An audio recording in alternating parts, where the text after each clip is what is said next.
I've listened to Kin by Electric Guest since it came out in 2019. And I listened to it once yesterday. Welcome to Spin It.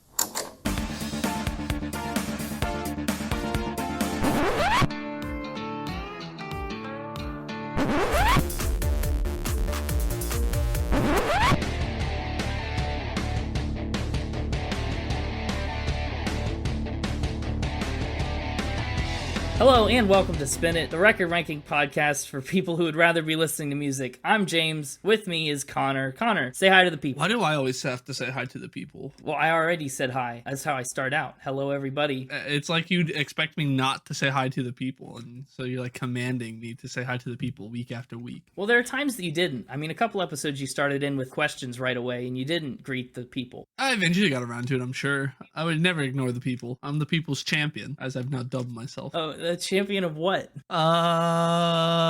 Pickled eggs. Pickled eggs. Wow, that's a throwback. Yeah, was that episode 1? Yeah, that was the Billy Joel episode, because we said he does some changes that are jarring, and I said, you keep the pickles in the jar, and you said pickled eggs, and I went, what? Brought it full circle, from episode 1 to episode 13, all the way back. Yeah. Who are we talking about this week? I don't remember. You don't remember? The people's champion right here, folks.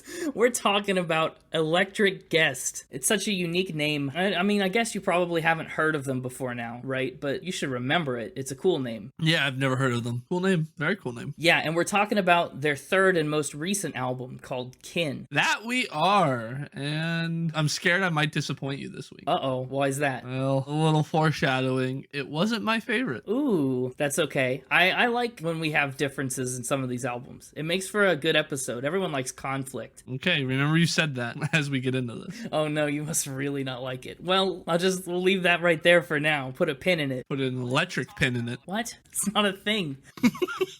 Let's talk about Electric Guest. Asa Taccone is the main vocalist of the band, and he does a lot of the instrumentals and stuff, but he is the one that came up with this band name, and he was talking to an older woman, and she told him that everyone was just an electric guest of the universe, and he really liked that description, so he went with it and said, this is going to be the band name now. So that's where their name came from, some old woman. Did she think we were all androids? I don't know. I mean, I guess we got electrical signals going on in the brain and nerves and stuff, but yeah. Feels like a weird, yeah. Like of all the ways that we could be guests of the universe, electricity wasn't the way I would have gone. I guess not. Also, if we're all guests of the universe, we're all pretty bad guests. I mean, did any of us bring a gift for the universe? You know, like dessert or a side of bread? What? Wait. Typical. Stop. What?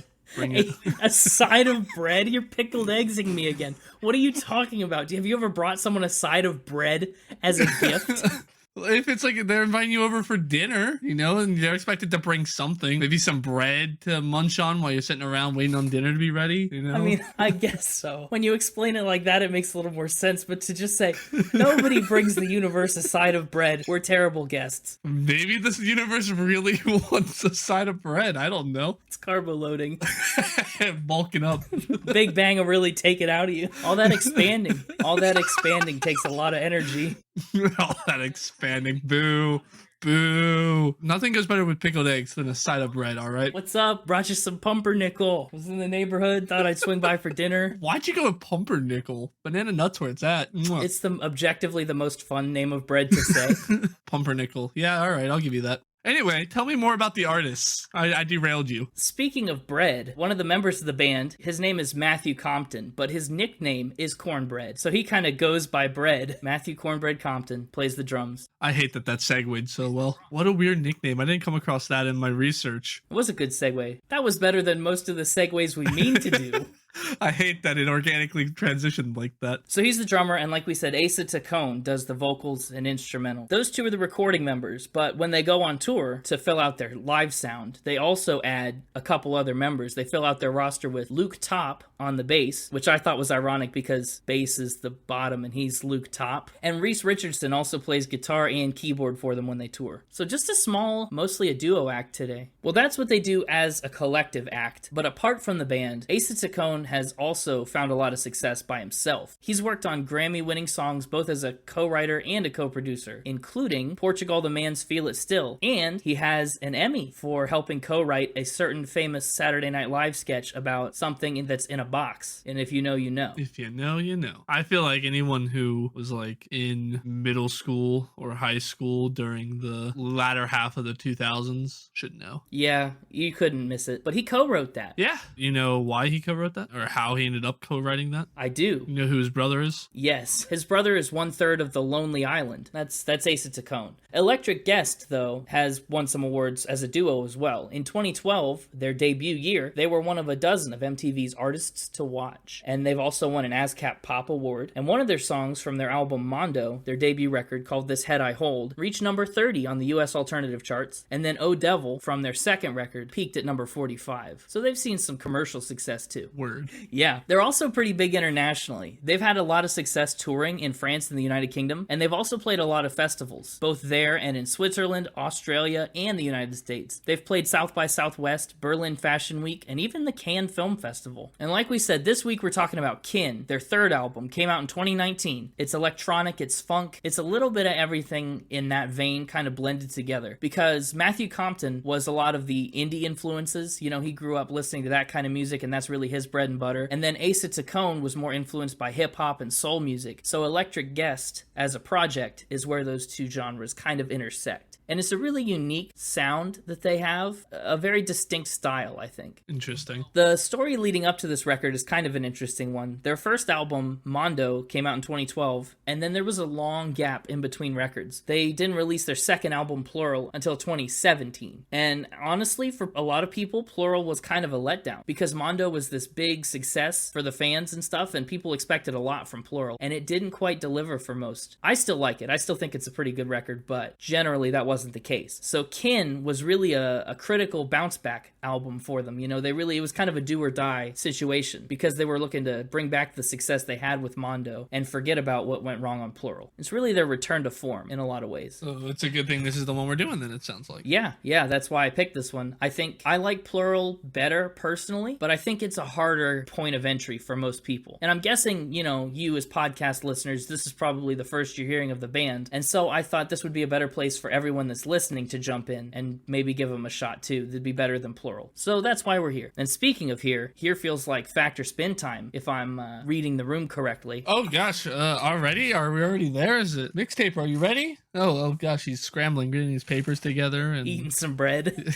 Yeah, he was snacking on a little pumpernickel over in the corner. How one does. Yeah, I know he loves the bread, that mixtaper. He's gonna get this bread because his salary is based off of how badly he beats you, and so he's been losing money. He's actually been having to pay the last few weeks because he's been losing out to you each week. Oh, really? With my winning streaks, he's been having to pay out of his own pocket for his job. That sucks. Yeah, well, you know, he's only here to pay off his student loans. Oh, right. The deal is, if he does well and defeats you, we help pay down his loans a little bit, and if not, he has to cover it. So yeah, he's not been too happy. Yeah, I guess. Let's see if this is the week that he can finally make his comeback. I'm hoping that he can. Hey, it's me, the mixtaper. Hello, and welcome back. Here to finally get over the hump and defeat you once again. It's been way too long. You've gotten quite good at this game. I've had my good weeks lately. It's been a minute, though. We'll see if I could shake off the rust for this week and get back into it. Well, I'm not going to give you any time to warm up. Let's jump right into it with my first fact. He got kicked out of high school. And by he, I should really say that with a name. Asa Taccone is who I am referring to. Okay, what did he get kicked out of high school for? Just bad academics? Or did he do something bad? He was just a bad academic and bit of a troubled youth. They kicked him out and sent him to boot camp. Oh, boot camp. Military boot camp? That's the only kind of boot camp I really know of. Yeah, fair enough. Yeah, it was a boot camp where he could only leave on weekends. How old was he when he got kicked out? Like 16, 17? It was his junior year, so he probably would have been somewhere around 16, 17. I don't know quite when his birthday is. All right, how long was he in boot camp? I don't know that information. I'm going to assume until probably he graduated, right? Yeah. Did it shape him up? Do you know? Did it like actually make a change? It influenced his band. How so? Well, on weekends when he was allowed to actually leave the campus, he would go frequent a local Dunkin Donuts. Okay. America runs on them, yeah. Not a sponsor. But they could be Dunkin Donuts if you're listening. We can dunk. Hit us up. Donuts are a type of bread, right? Okay. So it's here where he met the elderly lady who said the quote, "an electric guest of the universe," that led to the band's name. So he met the old lady at a Dunkin Donuts Between boot camp weeks. and she was just a stranger. Yep. Man, this is tricky. I honestly am kind of believing this. Okay, so the fact is that he got kicked out of high school. That's what I'm trying to figure out here. Yep. But I do definitely believe the Dunkin Donuts part. For some reason, that seems trustworthy. I had some old lady in there getting her coffee. Like, I can see it. Listen, the mixtaper, I'm evil, but I would never lie about Dunkin' Donuts, would I? Yeah, that's your job. I think I'm going to say that this is true. I'm locking in fact. Locking in fact. Well, this is not how I wanted this week to start off. Oh, no. You got this one right. Woo! It is indeed a true fact. Kicked out of high school, went to boot camp, got the name for his future band. Interesting. What's his Dunkin Donuts order? How does he take his coffee? Probably with his hands. Hey, yeah, that's not exactly what I meant, but I'm just gonna leave it there. Dad jokes with the mixtaper. Gotta hand it to you on that one. All right, you've ruined it. Trust me, didn't have far to fall. What's next? Matthew Compton's great-grandfather invented the stoplight. Whoa, hold on. Like the stoplight, like the one. Uh-huh. I must have stopped at a million of those. Who knew? You should thank Matthew Compton's great-grandfather. I mean, I would. It sounds like he's probably... Or don't if you hate stoplights, I guess. Depends on the day. What's the story? How'd he come up with, I guess, the idea? I mean, it seems self-explanatory now, but obviously they need it invented, so what did he do? He was an electrical engineer, and I don't know what specifically led to the invention of the stoplight, just that he's credited with the invention. Huh. Like by himself. He didn't work on a team or anything? No one else is credited. Man, that's cool. Imagine being the dude who invented the stoplight and your great-great-grandson is called Cornbread. Well, what's that look like practically in terms of patents and royalties? Like, does any money still come to the family from that? People are buying stoplights all the time, you know, cities and stuff. So the first stoplight was invented in 1914. Yeah, back in the day. I don't know how patent law works in terms of like passing a patent on to the family. Oh, true. It probably has an expiry. I would assume it would expire or something like that, right? It was his great-grandfather on his mother's side. His name was Garrett Morgan, and he's the only one credited on the patent, which is why I think it was just him. This is a fact or spin fact that I love. Like, this is the caliber of fact that, like, I have no idea if this is true. And if it is true, it's flipping awesome. Like, how cool. I have one more detail for you probably won't ask about. Okay, what do you got? He also helped install the first stoplight, and it was installed in Cleveland, Ohio. Cleveland. Well, I bet Machine Gun Kelly's used it. Home of a certain hip-hop music award that always snubs me. Is that joke still going? We're like 4 episodes away from it. Listen, I'm doing callbacks today. Connor and I are doing callbacks today. Right. Okay, I'm going to go with this fact as being true as well. This is, again, another one that I want to be true, so I'm just going to let that wave take me, and I'm going to give this one a green light. It's a fact. Well, you probably should have pumped the brakes on this one because this fact is fun. No, it was so good. I love it when I get you with some spins. I love it when I get you with the spins. It's so much more satisfying. That was such a fun fact. It was, and most of it's true. What you're telling me is it was just some guy? All the stuff about the stoplight is true. Garrett Morgan, 1914, Cleveland, Ohio, all that's true. Garrett Morgan is not his great-great-grandfather. That's diabolical. There's like, how would I tie those two people together? Oh, man. I've pulled out the big guns today. Yeah, I just blew through that red light. Another wild one for you. Uh-oh. Yeah? What do we got? A serial killer helped influence Asa's genre choice. Which serial killer are we talking about?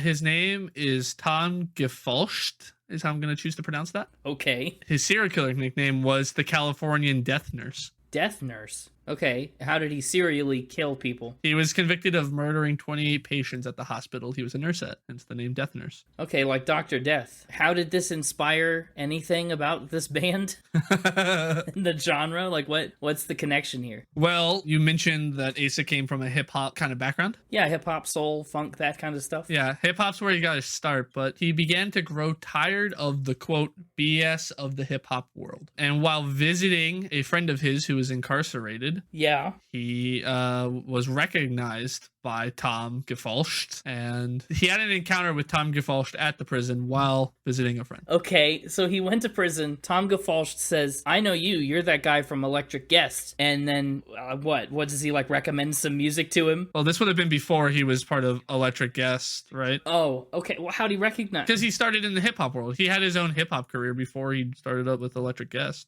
Oh, okay. He went, you're that rapper. And then he recommended an album to him.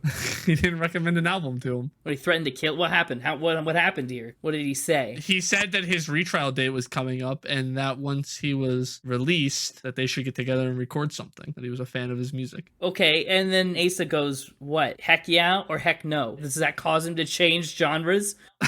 It was a big heck no. He said in an interview that the encounter shook him so much he vowed to leave the genre for good.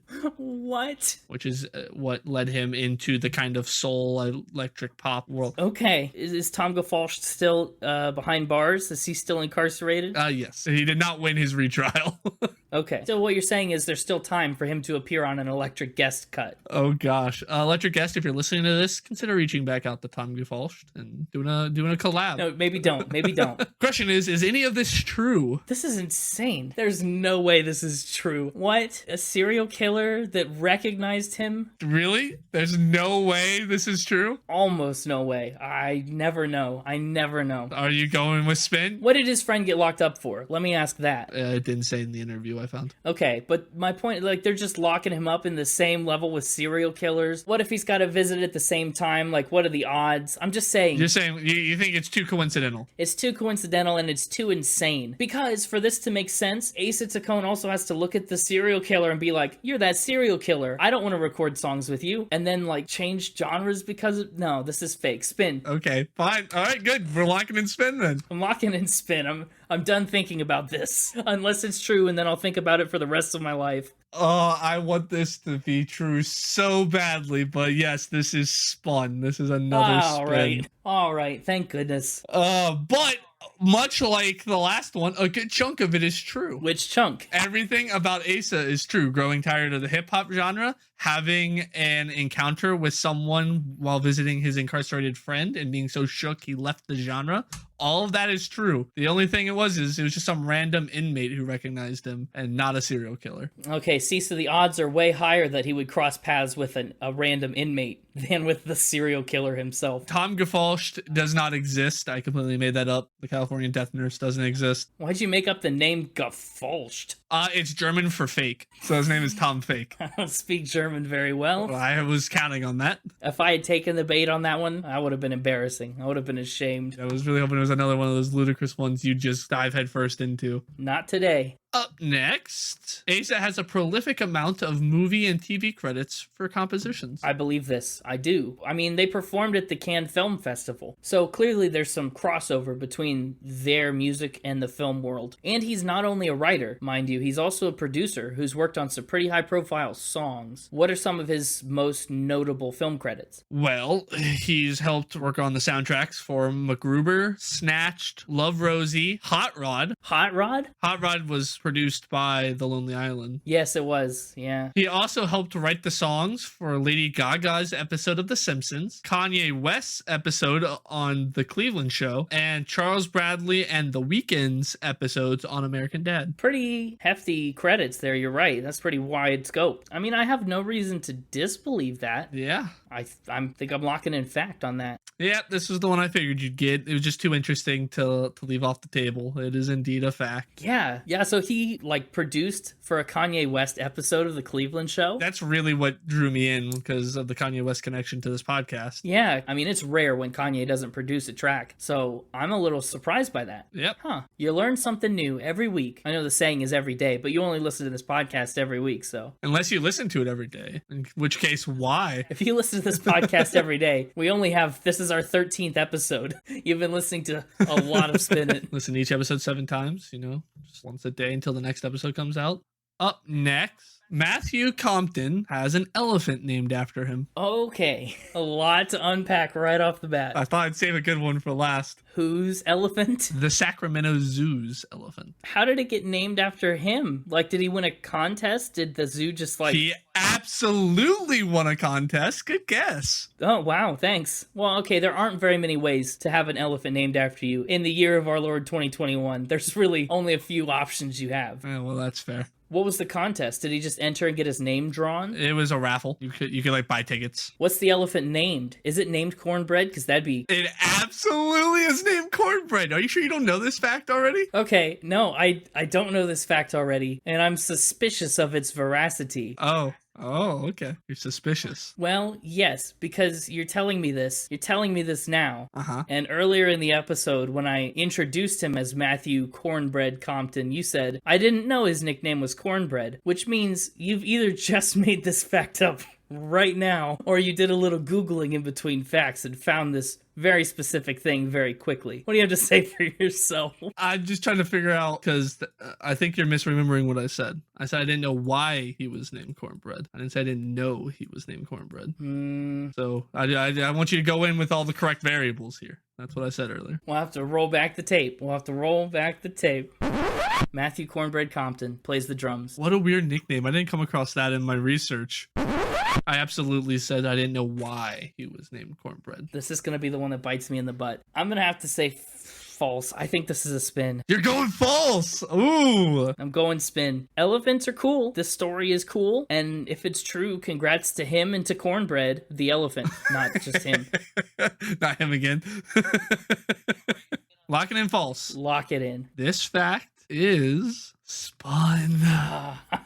Yay! It is absolutely one I made up right on the spot. Yeah. Completely forgetting I had said I didn't know his nickname was Cornbread earlier. Good. Okay, that makes me feel better. You're trying to gaslight me into thinking that you said, I don't know why his name. I was like, I'm pretty sure you didn't, but I don't want to contradict you on record here and be wrong when everyone that listens to the episode could just rewind. Yeah, I hadn't thought that through. It's impressive to me. It really speaks to your skill as a mixtaper that you could come up with a lie like that right on the spot. The only thing I googled was that there actually was a Sacramento Zoo. Again, just in case you're a zoo expert. Just in case I know that there's no zoo. Yeah. Sure. A lot of the times when you'd ask a question, I'd be like, yeah, totally. That's absolutely what happened. Exactly. Yeah. See, you were trying to butter me up, trying to make me think I was getting it right. Yeah, I was. And you didn't fall for it. So I've lost again. Another week in a row. That's another week where you've only made me miss one. I'm dreading the day that you get them all. It's gonna happen. I'm getting closer and closer to it every episode. Well, Mixtaper, I'm sorry to make you pay for your student loans again, but you're not getting anything from us this week. I had to pick up a part-time job at Starbucks. Well, listen, it might not be all bad. Maybe you'll meet an old lady who will give you a band name. I don't work at Dunkin Donuts. There are old ladies at Starbucks too. It's not the same. Well, enjoy your job as a barista on the side. It'll give you plenty of time to think of spins for next week. Well, that's Factor Spin. Yeah. Not even a goodbye this week. No, I'm too defeated to go lick my wounds and eat more bread in the corner. Just a normal Friday night for the Mixtaper. All right, well, I'll see you next week. Goodbye, and welcome back to Connor, everybody. Say hi once more. Another week, you're victorious. Yeah, I am victorious. One more week. That's a win for the non-Mixtapers of the podcast. I believe it's time for cover art then. Yes, it is. Kin's got some unusual cover art. I don't like it as well as the cover art on Plural, but on Kin, we've got two humans-ish. I mean, they're silhouettes almost, and their faces are kind of connected with this red aura that goes between them.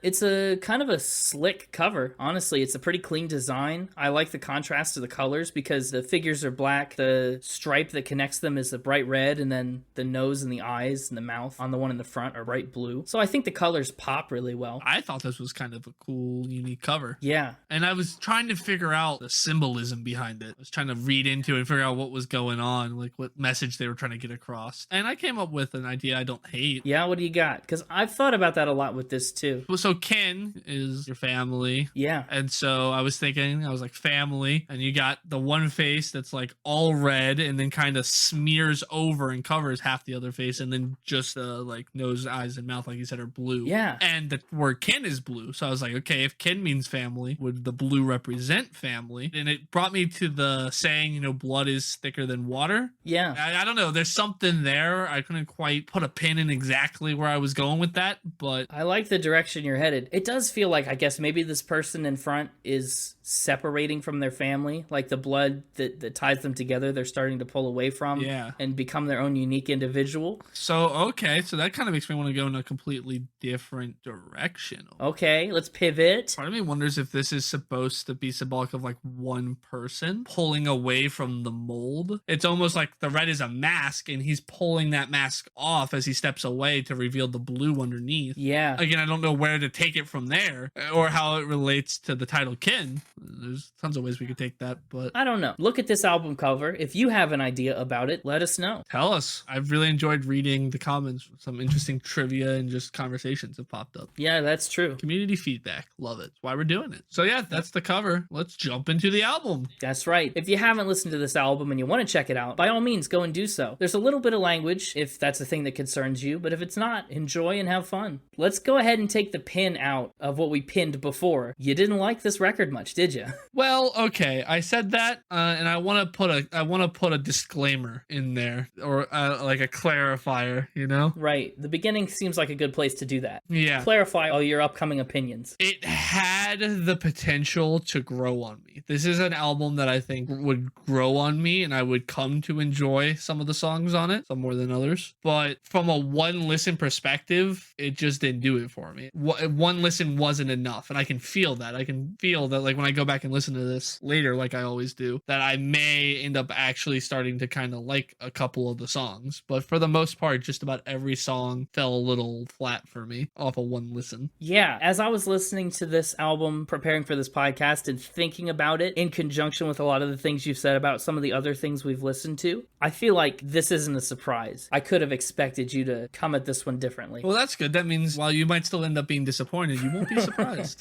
Fair. I mean, I'm not going to be disappointed with whatever you rank it. That's the fun of the show. I don't know. You were pretty disappointed with Dark Side of the Moon. Pink Floyd is one thing. Electric Guest is a whole other. I mean, but let's talk about Dollar. According to the band on Twitter, this song is meant to stand out in a quote-unquote money is everything society. They kind of say it's meant to convey the idea that you're of value even if you only have $1 in your pocket. Yep. The instrumentals are really what save these songs, I think. Oh, absolutely. I mean, their production, some of their instrumentation tactics are super unique. When I say that some of these songs have a potential to grow on me, it's the instrumentation that's going to grow on me and cause me to get it stuck in my head. And honestly, this is one of the songs that does it. I hate the falsetto that they're doing on this song. I do not enjoy it. Yeah, he starts right in with falsetto, and that hardly changes throughout the rest of the album. It's pretty much a staple of their sound. Yeah, but this one's just way more harsh. I don't know why. Maybe because it was just the very first introduction and I hadn't gotten used to it yet. It was jarring. Maybe that, but also this song doesn't have any moments away from it. Yeah. It's in that higher register the whole time. Some of the other songs held back off for the verse or a bridge. Dollar really doesn't do that. But like he goes, ooh, and then there's like a pause for a second. You can hear the instrumentation in the background doing like this plucky thing. I really enjoy what the instrumentation is doing as he starts here. Yeah, that's that funk. And the other thing that's interesting too, with the falsetto and the crazy instruments and stuff, Electric Guest really has this tendency to use their voices as instruments. You know, they do a lot of funky things to their vocals sometimes that give it really unusual qualities. Yeah. Whether that's the falsetto, sometimes they'll lower their voice a couple octaves just to make it sound less human. It kind of adds to the overall aura of the track more than it contributes as a vocal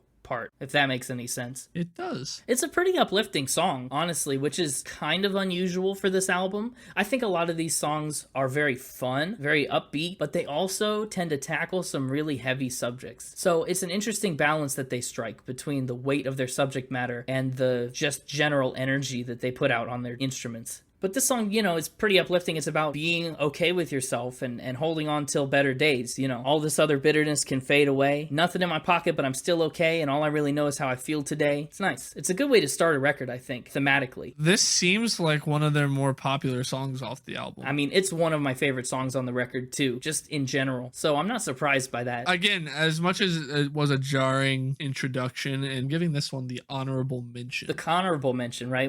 Yeah, that's right. I've heard, yes, of course. Yeah. The honorable mention goes to Dollar. Getting out of the way nice and early. Okay. But yeah, it has like 18 million plays on Spotify, and the next closest is 4 million on the song Oh, More. wow. It does not have more plays. Yeah. I just really like that this song is so lofty and airy with the falsetto and stuff, but also the piano and the brass sound make it really punchy and it's really grounded. It's a very complex balance of sound, I think. Sure. Sounds like you didn't think that, and that's okay. I noticed that a lot of these songs are kind of self-contained. You know, like they have the same texture throughout the song. If you listen to any 45-second section of Dollar, you've probably heard about everything the song has to offer, but then each song is something different. I feel like each song is like that, where you could take a small sample and understand the entire song, but then every song on the album kind of adds a new dimension to their sound or takes a new angle at it. So that was kind of my understanding with this one. Speaking of other songs, the next one is the one that I think has the coolest title. Yeah, the title of the next track is One For Me. But it's like spelled out with numbers 1, 4, and then the word me. Right, number 1, number 4. Me. Right. At first I thought I was misreading it and it said 14 me. Yeah, same. But then I took another look. I was like, no, there's definitely a space there. And then I looked at the lyrics, and then the chorus is literally just them saying, "You're the one for me." And so I was like, oh. It's a very simple song lyrically. I think it's just a love song. That's the main thrust of it, is you're the one for me. Remember, you're the one for me. Show me how to be together. The first verse I thought was a little weaker, honestly. You got power, something special. If I never get to show you, then my only hope is that you know it. That one is somewhere, it skirts the line for me between poetry and buffoonery. It's not really very poetic, but it's not buffoonery, you know? It just kind of is. Yeah, I don't think it's really either. It's no work of poetry, but I wouldn't really call it buffoonery either. I thought this one did a really cool rhythmic bounce thing at the start, which,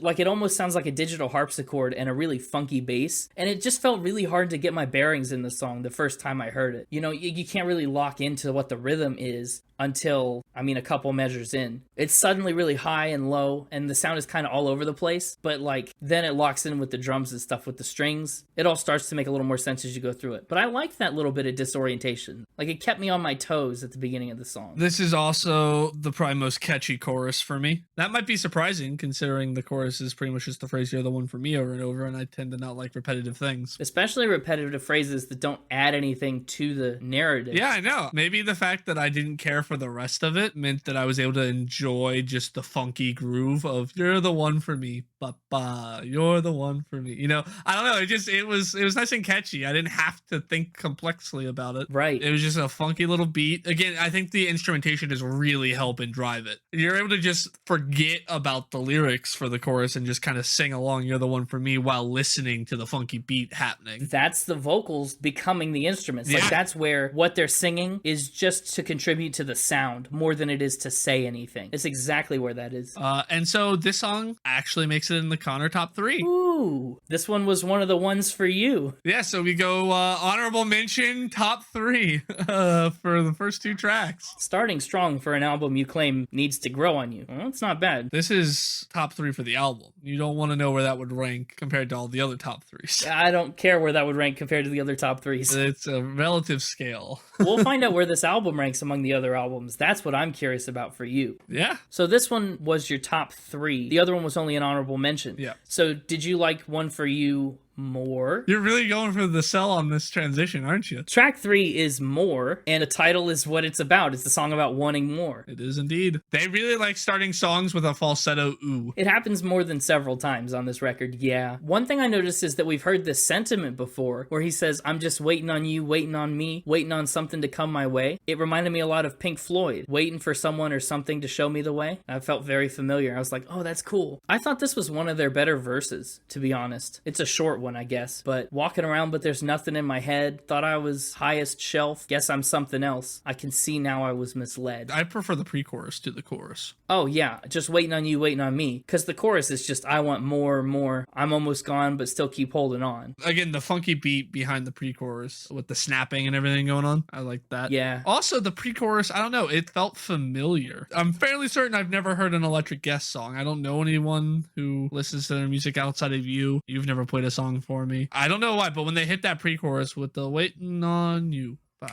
with this. I'm not even gonna try it. With the snapping and everything, I don't know. It just felt familiar, and I couldn't place why. It feels like a familiar melodic pattern, yeah. Even, I mean, knowing the song and the band, I still think it sounds like something external. I'm not quite sure what. It's definitely a moment where that soul undertone shines more, with the syncopation that's there and stuff. But I do also like it better than the chorus. He gets really up into the stratosphere on some of those falsetto notes. Yeah, and not well. Yeah, well, I mean, he executes it well. It's just... Okay, he executes it well, but it shouldn't be there. Get it out of there. Come down. Get off the ladder. Get out of the attic. Calm down. Come down. We made a nice pumpernickel bread. It's in the kitchen on the first floor. Yeah, I don't know. This is just another one, too. Again, you really only need to listen through the first chorus, and you've seen all that it has to offer. With the exception of the bridge. I thought the bridge had some really, really good harmonies, and it was just a pretty tight bridge. So many days feel like I'm drowning looking for help, but still haven't found it. I don't know. It's not much of a bridge, but it's just enough, I think. I've got to complain about the next song. You got to complain about 24/7? Yeah. What is it? Well, the song's called 24/7. Yeah. We start the song off at 6:15. What happened to the 6 hours and 15 minutes before that? It's 24/7. Why didn't we start at midnight and work our way up? Well, it's going to go the whole time anyway. 24/7 doesn't stop. I mean, every 24/7 convenience store had to open at some point. They didn't all open at midnight. They all open at midnight. Yep, that's exactly how it works. And then they never stop. I was correct that your complaint would be about this first line. I was incorrect on the part. My complaint with this first line is that he says 6:15 on the clock watch. The clock watch is a little redundant, isn't it?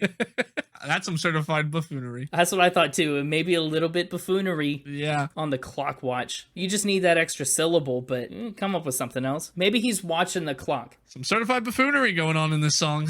You heard it here first. But it took him all the way till the fourth track. So that's not bad. They go through this whole first verse about how everything is sentimental since the day you came around. It's nice. And then the pre-chorus goes, every night I end up at your door. We talk for hours and I'm sure I never really know if you're on board, but you should know that I'm yours. And then they give you this little, at the end of some of those lines, a little sneak peek of the chorus, just a little taste test where they go 24/7 on my mind, just in the background with the very, modulated vocal. And I think that's really smart. I think this is the poster child for the album in terms of using their voice as an instrument. Yes. Yeah, because that's what the whole chorus is. And I don't care for it. Play around with 24/7. My mind's on you. Ba-ba-ba-ba. It's not for everyone. Can you please try to do it how they modulate it? No. It'd be really funny, though, if you just tried it. Nope. I'll try it if you try it. No. Yeah, I didn't care for the chorus. I didn't care for what they did with their voices on this. It's certainly not for everyone. I think it's just more to establish that groove, to really cement the vibe, more than it is to add anything to the lyrical parts of the song. I'm actually kind of second-guessing the score in my mind right now as we're talking about this. Oh,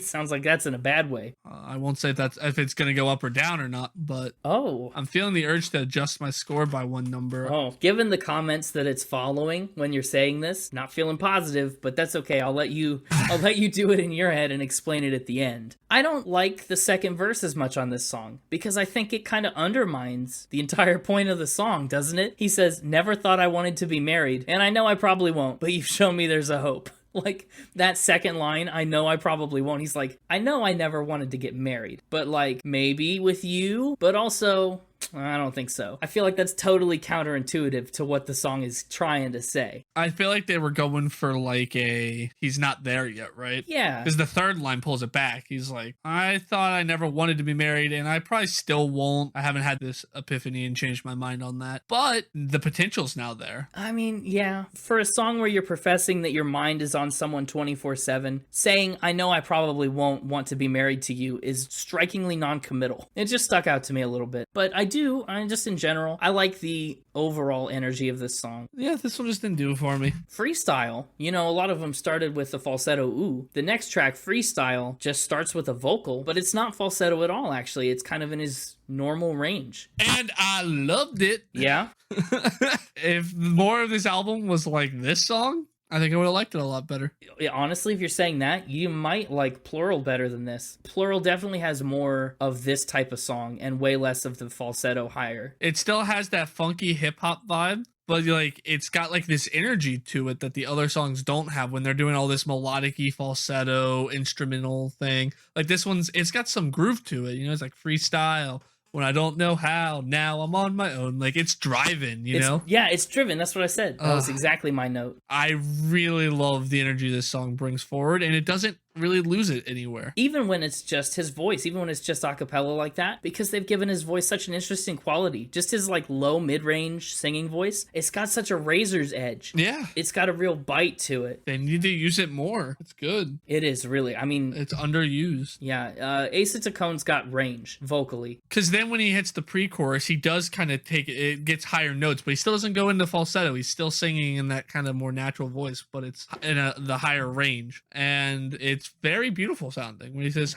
I've been looking for it, and he hits Colin on that higher note, it's very pretty. I like it. Yeah. Oh, it's just good. I think one of the reasons that this song feels so driven, so pulsing, the bass was top notch. And it's one of the only times so far in the record that I was able to pick it out. Yeah. Distinctly. You know, sometimes it was there in the background if you really dug for it. But this one, it was way more present in the foreground, and I liked that. And so the falsetto does pop up on the Gotta Figure It Out this time. Oh, but barely. Yes. This is the appropriate use of it, in my opinion. It's there for stylistic effect, and it's not the defining feature of the lyrics. That's true. It's almost more like background singer style falsetto. It's there to serve a purpose, but it's not overbearing or all-encompassing. I like it here. It's way more natural sounding, too. It's way less treated because, I mean, coming right out of 24/7, you got nothing but squeaky vocal on that one. Not necessarily squeaky in a bad way, but it's vastly different than the low-range stuff we get on this song. And the contrast is nice, but it really does make you appreciate this song even more. So you liked Freestyle a lot. I mean, you started, the first thing you said about the track was, I loved it. It's in the top 3. Yeah, it's in top 3. That's pretty good. Yep. So this is the second, song 2 and song 5. Spreading them out a little bit. With song 1 being the honorable mention. Yeah, Freestyle is really sandwiched hard in between some heavy falsetto tracks because we just talked about 24/7 and track 6 is I Got the Money. This is the one that edges on maybe too much falsetto for me. Just a little, but I kind of like it. Yeah, this was the biggest disappointment. I think this song in particular is just about the farthest that we get from last week when we talked about Hank Williams. I think this one is maybe as close to polar opposite as we got. I'd agree with that. It just started out so promising. You know, the first like 20 seconds of the song when it's all just the instrumentation. Bump, bump, bump. Yep. Yeah, there's so much empty space. It was so promising, and then they just come in with verse 1, and I wrote in my notes, I was just like, nope, with a bunch of O's. Really? I mean, verse 1 was not even super falsetto and stuff. I mean, he stayed in that lower range. It wasn't even the falsetto, it was just the verse in general just didn't mesh with the beat the way I wanted it. That's fair. The first section was like 80% drums. It was a lot of drums early on, and I almost wanted more instruments. Same, I did too. And then they doubled down on the mistake when they hit the chorus, and they went into what I called the Alvin and the Chipmunk section of the record. You're not alone. You're not alone in calling it that. I've seen critics call it that. I myself thought it was like that the first time I listened to it. Yeah. It's Alvin and the Chipmunky, undeniably. I was waiting on Asa Taccone to be like, Alvin! It's strange. Yeah. Like, are they getting ready to do Alvin and the Chipmunks like 4 or 5, whichever one they're on, and this song's gonna be on it? I could see that being a thing. I mean, they wouldn't even need to change it that much. I don't know what to think about this one. Part of me thinks that it's very fun and kind of cool to hear something so absurdly different than anything you'd normally have in the listening rotation. Stylistically, I can give it credit for being unique. Yeah. If we were like comparing songs from like what was a unique sound or a unique whatever, this song would probably score way better. But from like what I enjoy listening to and what I want out of an album when I'm listening to it, this one would be a hard pass almost every time. Wow. Part of me enjoys that uniqueness of it, and then part of me just doesn't like the novelty of it at the same time. It's a really weird thing to try and figure out how I feel about it. I don't know how I feel about this one. I found myself thinking, how do you even sit down and write this? How do you conceptualize that this is what you want the song to sound like? I'm telling you, they watched Alvin the Chipmunks 3 Chipwrecked, and they were like, I've got a song for you. I mean, maybe. I Got the Money. It's just lighthearted and fun. I don't know if it's a traditionally, like, what you would call a good song. It doesn't even have 1 million plays on Spotify, so. Well, you know. This song is basic, all right? No, Coincidentally, so is the next song. I was gonna say the next song is basic. The only note I have on this song that's at all positive is the interlude. The interlude. Ooh, no, you weren't the one that I thought you were. Well, hang on, you missed the best part of the interlude. Okay. Ooh, no ha. Yeah. There's a ha that they throw in there on like the offbeat or whatever that like syncs up with the drum. I really like the hit on the ha. But honestly, the whole interlude, the ooh, no ha. Yeah. You weren't the one that I thought you were. Like I like the interlude. Everything else can take it or leave it. It was kind of just exists. Everything else? Oh, wow. I like that there wasn't a lot of falsetto. The chorus though felt flat. It didn't really do anything. There's like basic, whatever. It's basic. Like this song literally was basic. Yeah, there was no punch. You're right. It doesn't have a punch. I didn't have a lot of notes on this one, but like I described this song as having a wobble to it, you know? Wobble. Interesting. Yeah, just a wobble, like a wobble, wobble, wobble, wobble, wobble. Like it's like you're shaking a piece of sheet metal. It's like what the instruments sound like. Fun fact, there's an instrument called a thunder sheet. That's literally what it is. You shake a piece of sheet metal and it makes thunder sounds. Well, yeah. Very cool. Yeah. What's more basic than the weather? Burning every bridge. That's basic. Now that you're alone, you want to switch. That's basic. Chase until the day you quit. That's basic. No more second chance for me, because you're too basic. I'm going to pull you here and take this at its most simplistic, basic level and analyze these lyrics exactly as they come. It's just them listing a bunch of things and calling it basic. Like, one of your biggest complaints on The Stranger was that he said a bunch of things but never actually made any point. That's what this song is. They're just like, hey, this thing, it's basic. Hey, this other thing, also basic. He's just listing things. Like, no, you're right. Verse 2, he says, it's only a reminder you left another mess behind you. Like he's just saying, I just want to make sure that you know that this is how you are. I did like the guitar. There's a part at the end with a guitar though, and I did like that because it's such a rarity on this record. Really, the only parts that you can hear guitar at all, much, are at the end of this song and then at the beginning of 24/7 a little bit. Why? What's so funny? I just realized this is episode 13, right? Right. You know what 13 is known for other than being a super unlucky number? Sure, yeah. I just realized, we've had this bread theme going, and 13 is known for being the baker's dozen. What? It just feels like a really perfect episode Talk about bread? for us to get on this weird bread theme. Because it's the Baker's Dozen episode. Yeah, because the baker's dozen episode. Like, it feels like it's so perfect. That's so stupid. No, it's perfect. That's what it is. Like, it's like fate new. I mean, I guess. I don't know. That thought came to me while I was listening to you drone on and on about basic. I really didn't feel like I droned on and on about it. Yeah, well, for someone who really started the song off by saying I only have one positive note, the rest of it all felt like droning on and on. Anyway. I don't know how to bounce back from Baker's Dozen. It's time to get out. I know. Yeah, you could get out after that comment. You want a refund? No, I'll never get one. This typical tongue, always talking about bread. Always tasting bread. I'm glad that we find ourselves funny. Sorry, audience, if you hate all this. They're gonna hate all of this. Yeah, if you hadn't guessed, those were the first lyrics in Get Out. You want a refund, but you'll never get one. These typical tongues, how they run. My vibe is all sun. Interesting choice there. It's a shorter song. It's got a really beepy intro. That's what I thought. Yeah, and I really like the beat. Really? Yeah, I did. I don't know. Again, it was funky. I like the funkiness of it. I had a note in here that said, oh, mixing it up. They made the instruments falsetto on this song.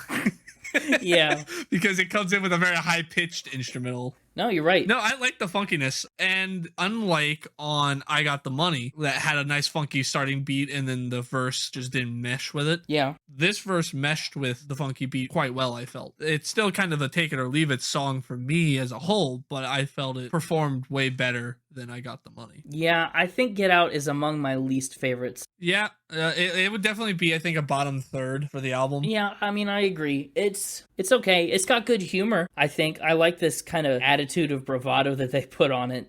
Get out before I knock you out. This is my last time calling. It's got good humor, but I just don't like it. The interspersed audio clips really aren't that great. They don't add much to the song, and they just pulled me out of it. This feels like the kind of song you would throw on at a party where there's a big crowd of people just talking and mingling, and you're not really even paying attention to the music, but you want something funky in the background. This feels like a kind of song you put on. It does, actually. The bridge doesn't make a ton of sense. Like, there's the squeaky noise, there's this inaudible chant that's happening in the background, and then they say trying to make 100 from 10, don't have enough money to spend. I'm just past it. I'm just done with its energy in my life. No more for me. That was the outro, audience. That's from the outro. In case you weren't following along. I'm just glad this one's a shorter song. Shortest song on the album. Rightfully so. It can get out. But we come off of this kind of pseudo dud into the other Connor top 3. The final one, Play With Me. Yeah. I like this one a lot. The intro, to me, it almost had the vibe of a 50s song in the background. Like on a record player, it's really muted and kind of covered up, but I felt like the intro was built on that DNA. The little chromatic walk down that they do, it was nice. This song, honestly, I think can justify why we're doing this one in October. Because it starts off and it sounds like something you might hear in like a creepy scene of like a haunted movie of some sort. Like it's got that chromatic down. Feels like somebody walking down a hallway and like it's all eerie and you know something's gonna jump out of one of the rooms. Yeah. But instead of something scary jumping out of the room, this really fun and energetic chorus jumps out at you and surprises you with a "Why you gotta play with me." It just jumps out at you, and I was like, "Oh, okay." It does surprise you. It catches you off guard. I think, is this the first song that started with a chorus? Yeah. That's a nice change. I think it's a good shift in pace for the album. Especially here at track 9, you're reaching the end. It's good to just give one last little flair before you start working on how you're gonna end it. I thought the chorus on this one, just very catchy. It gets stuck in your head. It did for me anyway. I have a hard time wrapping my head around how they pulled off the instrumentation mixing with the chorus as well as they did. Because the entire time that chorus is going, that chromatic like doo doo doo doo doo doo doo doo is still just happening in the background. Like that same sort of creepy sounding chromatic scale stuff is still happening that entire time in the background, just doing its own thing. But yet it fits so perfect with this "Why you gotta play with me" that's going on. You know, it's very well crafted. Yeah, I don't know how they've managed to put that together, but it works and I like it. Yeah, I think the difference is in the rhythm with the instrument part that's walking up and down and then the longer parts of the chorus. "Why you gotta play with me." The interplay between those two different rhythms is really where that's the strongest. I feel like if you took it away, the song would feel like it's missing something. Oh, absolutely. But you don't even register it's there if you're not looking for it. Like I said, you can listen to this whole song and not really pay attention to that still happening in the background. Yeah, that's pretty true. Very good. I applaud them for it. The only other thing that I noticed and made a note on was in the outro. I'm like, sheesh, call the police. I do kind of like the slant rhyme there. I know I'm pretty critical of my rhyme schemes, especially end rhymes, but sheesh and police, it's just kind of silly to me. I like it. It is silly. Yeah, I definitely think this is another song that's got good humor. But they really lean into it when they do the little police going, "Yeah, we got a problem down here." Like they play up that silliness. And I think that's why the song works, is because it doesn't try to be what it's not. I really like in the annotations for the lyrics, there's the part where like when he first comes in, he's like talking or whatever, and there's the noise. They have it in here as BRRP. And so to me, I read it as just them saying burp. Yeah, we got a problem down here. Burp. I want to go around and be like burp. No one's gonna stop you if you wanted to go around doing that. All right, maybe I don't want to go around doing that. I like the idea of going around doing that, but I don't like the practice. How do you know you don't like it? You've never tried. You don't know I've never tried. That needs to be a t-shirt. You don't You don't know I've never tried. That's pretty funny. Anyway, that's gonna bring us to track 10, Birthday. I liked Birthday at the start. I like the cool fake strings. So that was a question I had. I wondered if those were fake strings or real strings. I'm almost certain that they're fake. I mean, like you've heard with their voices, they can take real things and make them sound however they want, but that definitely sounds like fake strings to me. I assume they would be. It felt very, at least, electronic. Yeah, exactly. This one reminded me a lot of One For Me. I mean, it was the same sound, but with a different flavor. It's got that same kind of pop to it. I agree, but it did it worse. It absolutely does it worse. It doesn't really even break away from that stereotype until after the chorus. And then after the chorus, he kind of gets into the I don't wanna. And boy, the falsetto comes back in spades on I don't wanna. Yeah, and it's something. Woo, it is. And again, it's contrasted with the lower, more digital vocal chunks that they've just chopped up and thrown underneath it. So it's kind of this interesting musical moment. But yeah, it's definitely back to that DNA, to that falsetto core that's such a staple of their music. There was one line that stuck out to me that I wrote down. The line, "Just a dog and I'm your bone." Yeah, I kind of like that line because, you know, what's a dog do with a bone? Just chews it up. You know what I mean? You're just this object to be used by the dog who is really just letting you have it. Well, we're already at track 11. We did, yeah, we're already at the album closer. Max It Out. And it is not a good closer. No. They could not have ended it on a worse song. Pick any other song on the album and move it to the end, and it would have been a better closer than this song. I don't know. This is just so different than everything else on the album in a lot of ways. Yeah, I don't want different at the end. It's quiet, which I think works to its benefit as an album closer, but it's very subdued to start, and they never really let the reins off of it. The focus is very clearly on the melody instead of the chords, which is nice because, so many times they make the chords pop and the melody is equal to them. It's nice that it gets its own chance to really shine here. I don't know. And again, this song felt so familiar. If I've somehow heard an Electric Guest song before and just didn't realize it, this would be the one I've heard. The I'll max it out one time. Ooh, I maxed it out one time for you. Just sounded so familiar when I heard it. I don't know why. I don't know. Yeah, you're right. It does. I'm wondering with all of Ace's like film credits and stuff like that, if this song has popped up somewhere in some sort of media I've seen. I don't know about that. Like maybe been playing on a radio or something. Like I don't know. There's a chance that this song maybe has popped up somewhere. I doubt that it's popped up, but it is just a very listener-friendly tune. It does what you want it to. It goes where you expect it to go. Honestly, I think what kills this one for me is actually the instrumentals, which have been what has been saving a lot of the other songs. So it starts out with this like knocking, banging, and then like this piano comes in or whatever instrument that is. Yeah, it sounds like it's underwater the whole time. They've really turned down all the frequencies. Yeah, it sounds like it's underwater the whole time. And it sounds like they're like competing with one another the whole time. Whereas all the other instrumentation, they've kind of done a decent job of at least building one another or staying out of one another's way. This one, it's like the banging and this underwater piano are having World War III with one another the entire song. The drums, they don't mesh. They're very at odds instead of in harmony. No. It's an interesting dynamic, and I think it's ironic that the song Max It Out is probably the least maxed out song on the whole record. It's the most minned in.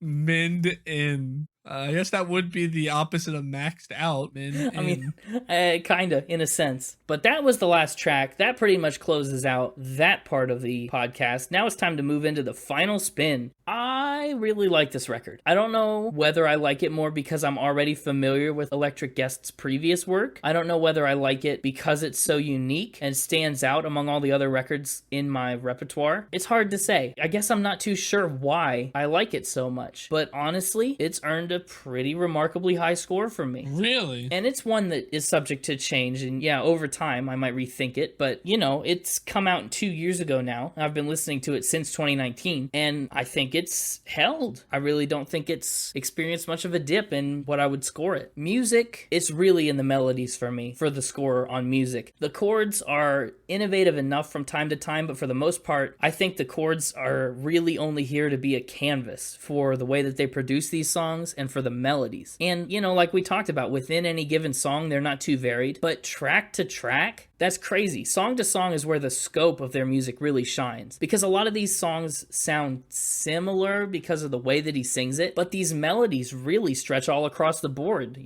All of their influences, the soul, the funk, the hip hop, the indie, it's all very present in different quantities in each song. So you never quite get the same song twice, except One for Me and Birthday. That's the same song twice. Otherwise, it's pretty fun musically. It's very upbeat, it's very groovable, and it's a pretty clear window into who they are as a band. Like, I think it's a proper bounce back after Plural that most people would have called more of a dud record. So I think overall, for, again, mostly melodies and stuff, but I'm giving music a 93. Wow, music a 93. Yeah. Interesting. And I think a lot of that is because I walk away from this album every time something is stuck into my head, And it's a different song every time, too. It's not always just Dollar that's stuck in my head. Before we started this podcast, I had more on repeat in my brain. Every song finds some way to weasel its way into my brain, Every song could be an earworm in its own right, and I think I can really appreciate that. Lyrics is a score that I could be swayed on. It's hard to say with this album, because it's a record that, like we talked about, it doesn't take itself too seriously, and I commend them for that a lot. They really just bounce back in a way that has just enough bite when it needs to. I guess sometimes it falls a little flat, like with Basic, but some of these other songs tackle really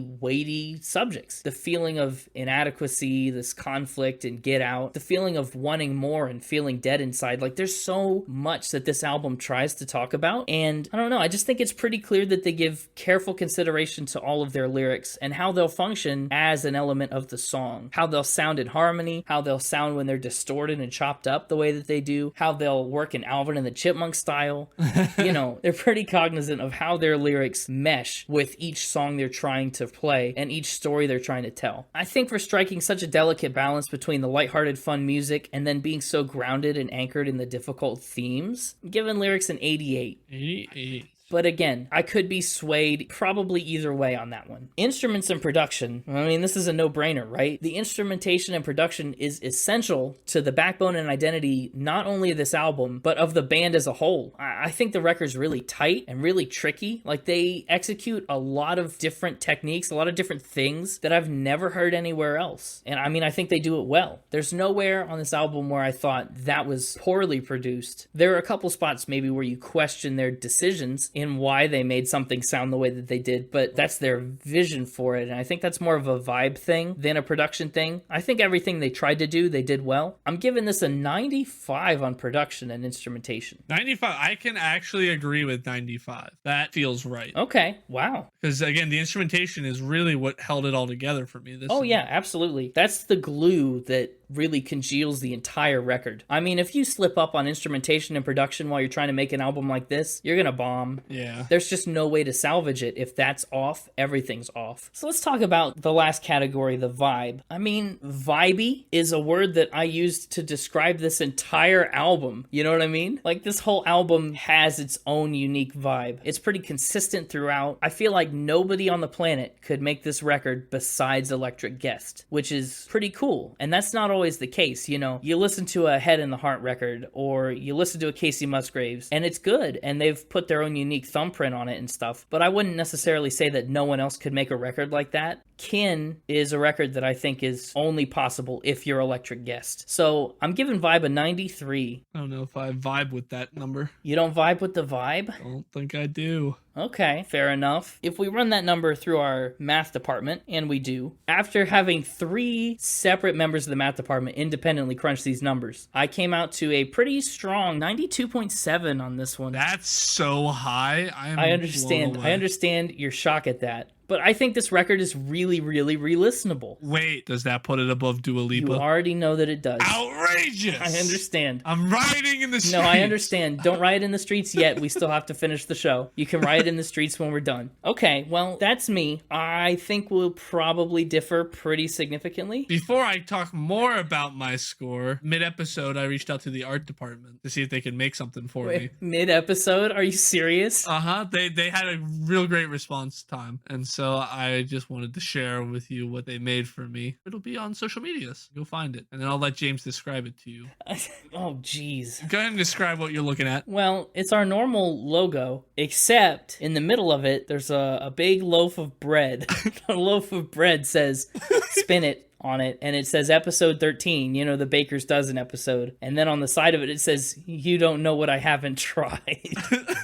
It's atrocious. It's amazing is what it is. Why are you doing this? So now that you've seen that glorious piece of art, my score. I'd just like to reiterate, one listen. I do think some of the songs would grow on me, but overall, this album just did not do it for me. The instrumentation held it together as best it could. Lyrically, there was nothing special on really any of the songs. There were some dud moments, but nothing too special. A quick review of my top 3. One for me, Freestyle and Play With Me, with honorable mention going to Dollar. So I teased earlier that I was thinking about changing my score, and I think I am going to change my score down. Oh, wow. One number from where it was originally going to sit. I figured you might. And I think it's for the better. And I think it's because I was able to objectively separate my thoughts on it from my thoughts on some of the other. Because again, I try not to compare my score to other scores I've given. You know, I kind of just try to let the numbers fall where they fall. Right. But I can't help but compare it to Dua Lipa and Kanye, my top and bottom. Well, not to mention, it also shares a lot of sonic elements with Dua Lipa, and Asa Taccone has worked on Kanye West music. So, I mean, that's a very reasonable comparison to make in both cases. So I originally ranked this at a 6 because I couldn't stomach the thought of giving something the same score as Kanye. But after talking about it and really breaking it down more objectively throughout the thing, I think it deserves the 5. Wow. And I guess before we get into the units, I actually have a follow-up question. Are you disappointed? I anticipate disappointing you with the 6, and then I've dropped it to a 5. So are you disappointed? Considering you gave it a 92.7. I'm not disappointed. I think a 5 is maybe a little lower than I expected, but I also did not expect you to like this one. Again, listening to it with all the falsetto and some of the repetitiveness of it, it's pretty much in line with a lot of the things you've complained about in small doses on other albums. So I thought maybe giving you a full force of that would yield an interesting result. And yeah, I was right. I did enjoy those songs that I listed for my top 3 and stuff. I enjoyed them. It's just like they're not going to be able to compete with other songs that we've done on this podcast. Right. It's definitely a record that's not for everybody. And I feel like I said that at the top of the episode, but I want to reiterate it now. Not for everybody. If you hated it, you hated it. That's fine. You loved it, you loved it. That's also fine. With all that out of the way, though, my units for this episode can't have a number without units. Oh yeah, units. This one's gonna get 5 sides of pumpernickel out of 10 for me. Jeez. Yeah. Bringing a side of bread for the universe, huh? Yeah, 5 sides. Eat up, universe. Your pumpernickel's here. Listen, I'm a good guest of the universe. I'm bringing 5 sides of pumpernickel, not just You one. just reminded me how ridiculous a side of bread was. I forgot all about. That's how we started. But with that brings us to a close of the Baker's Dozen episode. Yeah, it does. Number 13 in the bag. Thanks for listening, everybody. You can find anything and everything Spin It related at www.spinitpod.com or on social media at SpinItPod on Twitter and at SpinItPodOfficial on Instagram. Give it a like, give it a follow. Go see the amazing new artwork by the art department. Go see this stupid picture of bread. Share the podcast with someone who eats bread this week. If you know someone who eats bread, tell them about this podcast. For everyone listening to this, tell us your favorite kind of bread. I want to know. I like that. I like that challenge. Tell us your favorite type of bread. Coming up, we're 2 episodes away from episode 15. We're going to do a Spin It singles episode. So if there's a specific song, maybe a one-hit wonder, or just a song you really, really enjoy that you want us to listen to and talk about, leave that comment as well. Go fill out the Google form on the website, and it might pop up in that episode. Yes, that's very true. And do it quickly because there's not a ton of time. Yeah. But just to let you know, that's coming up. And we would love to love what you love. Is that a catchy slogan? Anyway, it's October. We're trying to pick October-themed bands and albums a little bit. Do we have a little tease for the next episode? All I can say is if you're an orange gourd-like vegetable, you're probably not best friends with the next band. Anyway, you'll have to wait 6 more days to hear about that one, so just sit tight. Anyway, thanks for listening. Have a great week. Keep spinning. Keep spinning. You could give me a slice of bread. If you make one more bread joke, you're toast.